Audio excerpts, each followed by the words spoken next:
এই যে জান্নাত তোহা লিঙ্ক ভাইরাল করে আজ সোশ্যাল মিডিয়াতে ভাইরাল। এখন নতুন করে আবার বিয়ে করা বউকে মা ডেকে আবার নতুন করে পরিচয় দিচ্ছে ভাইরাল হওয়ার জন্য। বিশ্বাস না হয় এই যে ভিডিওটাই তার প্রমাণ। ও বাবা দেখো তোমার আন্টি আসছে, আন্টিকে সালাম দাও, সালাম দাও। মাম্মা আন্টিটা তো অনেক সুন্দর, আমি আন্টিকে বিয়ে করবো। I love you. এটা একটা অভিনয় ছিল, এটা একটা মেসেজ ছিল প্রত্যেকটা সন্তানের জন্য। আরে তুই কি মেসেজ দিচ্ছিস? তার মেসেজ দিতে যায় তুই কি বউকে মা ডাকবি নাকি?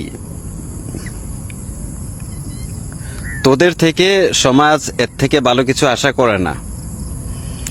তোদের মেসেজ দেখে মানুষ কিছু শিখবে এরকম ধরনের কিছু আশা করে না। ও বাবা দেখো কেন তোমার জানিস? আন্টি আসছে, আন্টিকে সালাম দাও, সালাম এটা দাও। তুই নিজেই ভালো করে চিন্তা মাম্মা করে দেখ। আন্টিটা তো অনেক সুন্দর।